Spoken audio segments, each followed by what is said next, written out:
오늘 우리가 하나님의 사랑에 대해서 말씀을 나누려고 하는데요. 하나님의 사랑. 누구의 사랑?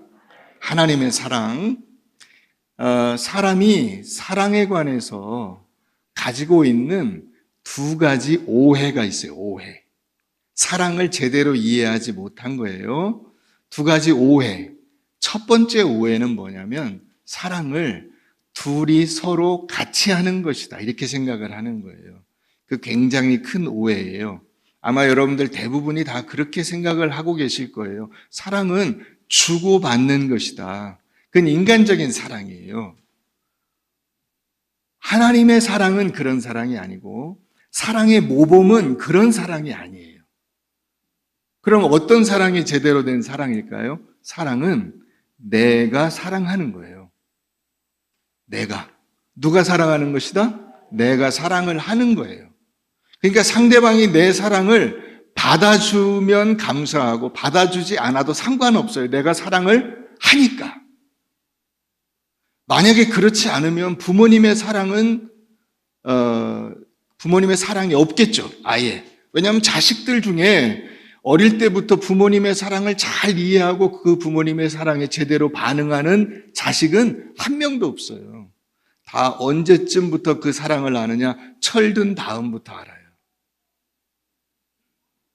두 번째 사랑에 대한 오해가 있어요. 그 사랑의 오해는 뭐냐면 내가 사랑받을 만한 조건이 있어야 된다. 이렇게 생각을 하는 거예요. 내가 사랑을 받을 만한 조건을 갖춰야 사랑을 받는 것이지 사랑받을 조건이 안 되는데 하나님이 나를 사랑하실 리가 없다. 이렇게 생각하는 오해예요. 그러나 여러분, 그 사랑의 조건이라는 것은 내가 진짜로 사랑하면 다 바뀝니다.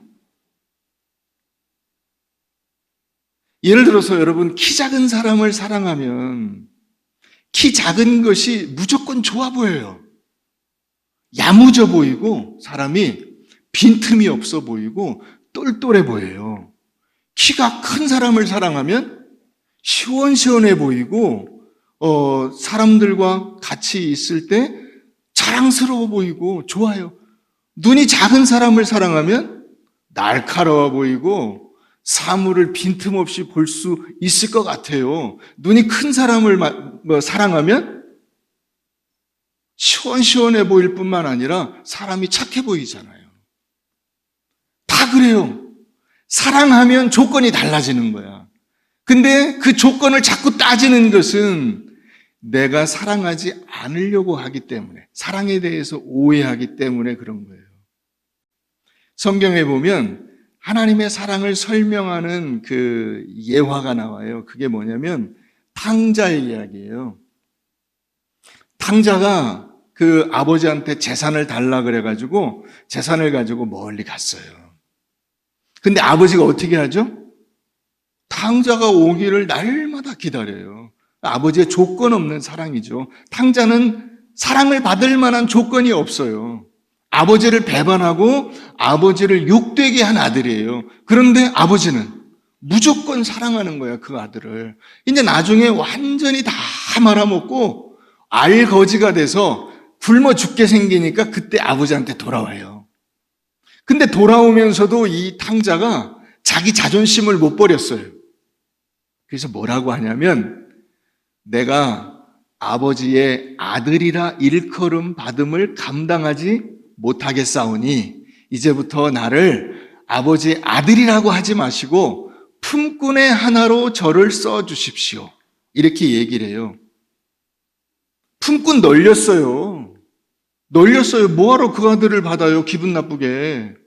그런데 아버지는 그 아들이 알거지가 되었기 때문에 사랑을 받을 만한 조건이 없기 때문에 이놈아 너 나가라. 너는 내 아들이 아니다. 이렇게 하지 않고 어떻게 하죠? 무조건 받아들이죠. 너는 내 아들이야. 무슨 얘기야? 무슨 품꾼이야? 너는 내 아들이야.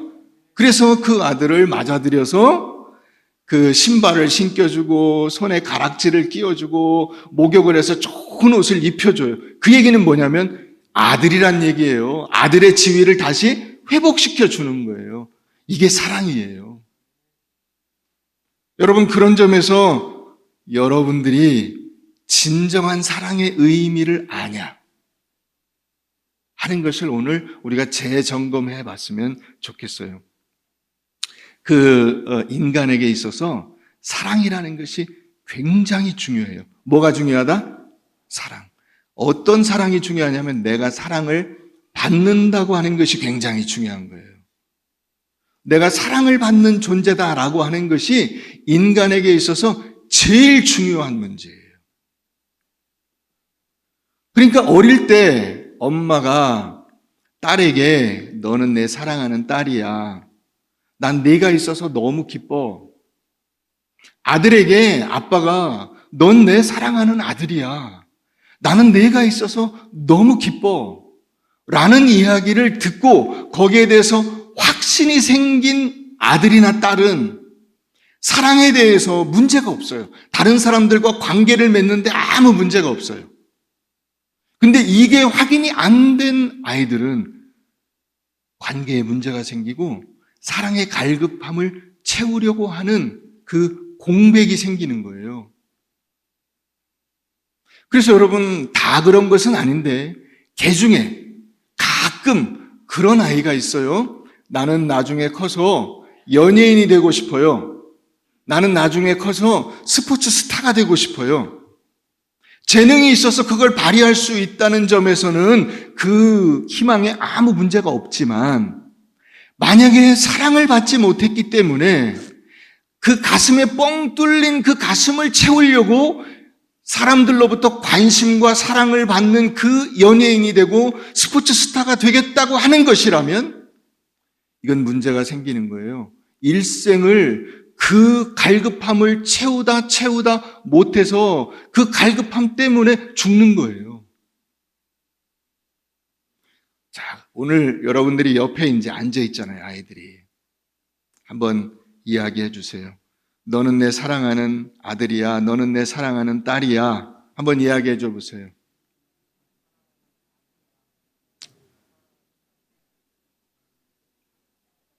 너는 내 사랑하는 아들이야. 한번 이야기해 보세요. 너는 내 사랑하는 딸이야.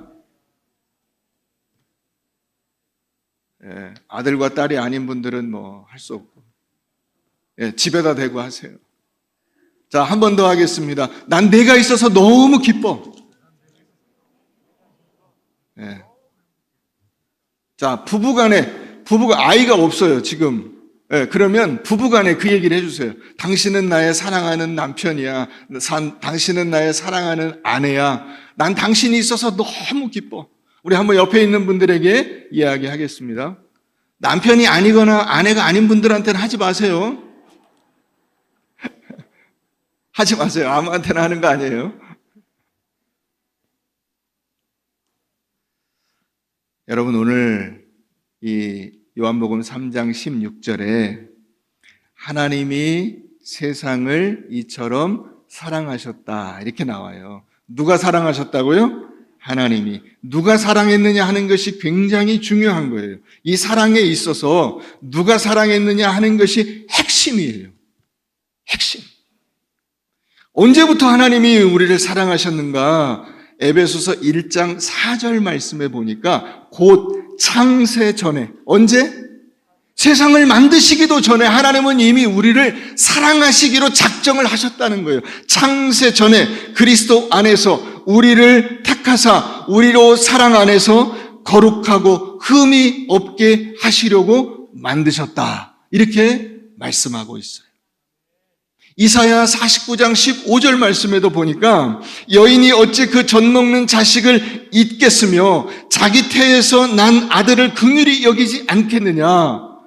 혹시 그들은 잊을지라도 나는 너희를 잊지 아니하리라. 너희 이름이 내 손바닥에 새겨져 있고 너희 이름이 내 앞에 벽에 새겨져 있다. 할렐루야. 하나님께서 여러분들을 늘 기억하고 잊지 아니하시고 여러분들을 사랑하며 여러분들 위에 하나님의 놀라운 은혜를 부어주시는 줄로 믿으시길 바랍니다.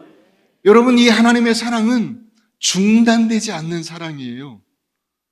그래서 그걸 영원한 사랑이라고 하는 거예요. 영원한 사랑. 무조건적인 사랑이면서 동시에 영원한 사랑.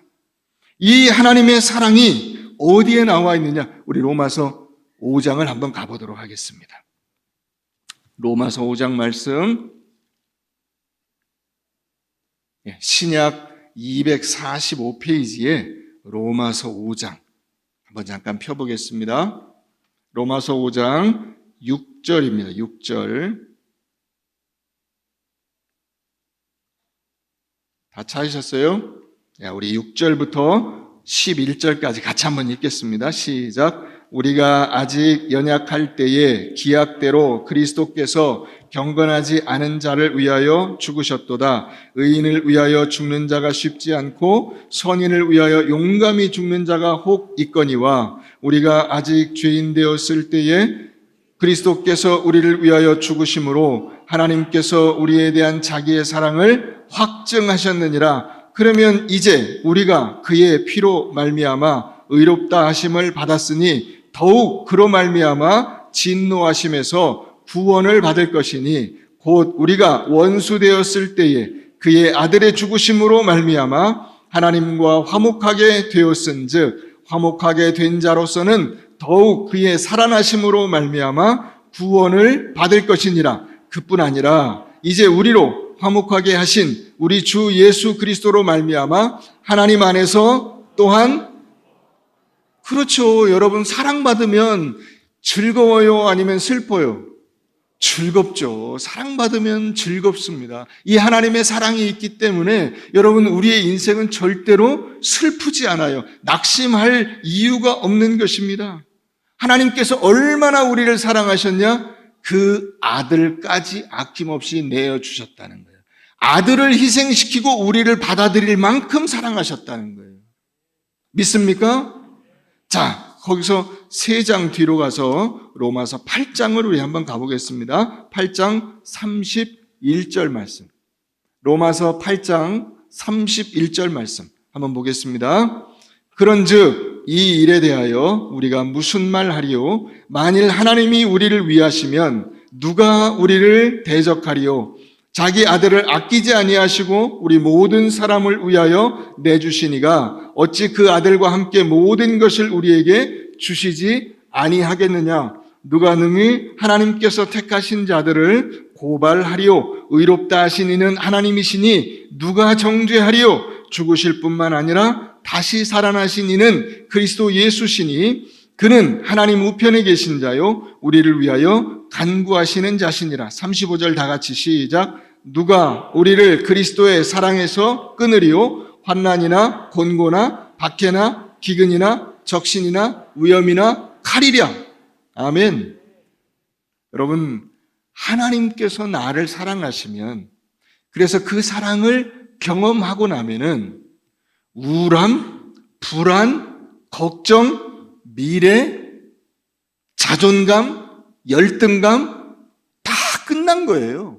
끝난 거예요. 하나님이 날 사랑하시는데 그 앞에 걱정할 게 뭐가 있어요? 우울할 일이 뭐가 있어요? 불안할 일이 뭐가 있어요? 할렐루야.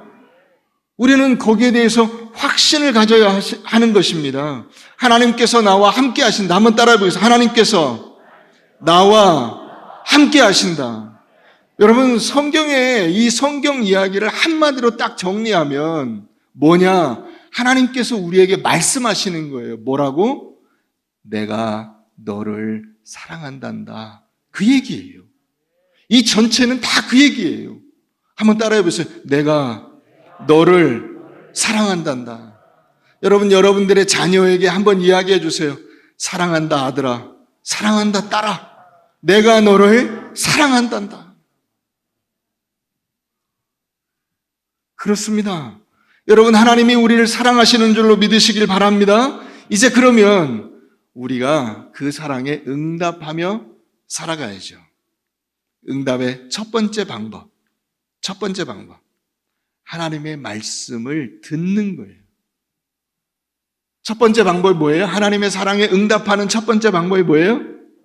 하나님의 말씀을 듣는 거예요. 듣고 순종하는 것입니다. 여러분 사랑하는 사람이 이야기하면 그 얘기를 듣죠. 만약에 그 이야기를 듣지 않는다면 그건 사랑하지 않는 거예요. 사랑하는 사람의 이야기는 듣습니다. 그래서 여러분, 연애할 때 서로 그렇게 죽이 잘 맞는 거예요. 그런데 연애 기간이 끝나고 결혼하면 싸우죠. 왜 싸워요? 상대방의 이야기를 듣지 않으려고 하기 때문에 그런 거예요. 그래서 사랑하면 어떻게 해야 돼? 말씀을 들어야 돼요. 자, 두 번째, 하나님의 사랑에 응답하는 두 번째 방법은 뭐냐면 그 받은 사랑을 나도 다른 사람들에게 나누어 주는 거예요. 나누어 주는 거예요. 모르는 사람, 사랑하기 힘든 사람 사랑하려고 하지 말고 가까이 있는 사람, 여러분들이 사랑하기 쉬운 사람부터 사랑하세요. 제일 앞에 여러분들 옆에 있는 가족들이 있잖아요. 그 가족들부터 사랑하세요. 이웃이 있잖아요. 이웃들부터 사랑하세요. 교회에 교우들이 있잖아요. 교우들부터 사랑하세요. 그래서 여러분들의 가정이 사랑의 공동체가 되어야 돼요. 이 교회가, 여러분 교회 공동체가 사랑의 공동체가 되어야 되는 것입니다. 그게 우리에게 하나님께서 주신 사랑의 과제예요. 여러분들에게 숙제를 내신 거예요, 하나님이. 내가 너희를 사랑한단다. 내가 너희를 세상에 그 어느 누구보다 사랑하고 있단다. 그러니 너희도 가서 다른 사람들과 그 사랑을 함께 나누어 다오. 내가 너희에게 준 그 사랑을 같이 나누어 다오. 이 말씀을 하나님이 우리에게 하고 계신 거예요. 사랑하는 성도 여러분, 우리의 가정과 우리 교회가 사랑의 공동체가 될 수 있도록 힘써 나가십시다. 그래서 여러분들의 가정에서부터 시작해서 이 교회로, 그리고 우리 이웃들에게로 이 사랑이 널리 펼쳐 퍼져나갈 수 있도록 함께 힘쓰시기를 주의 이름으로 축원합니다.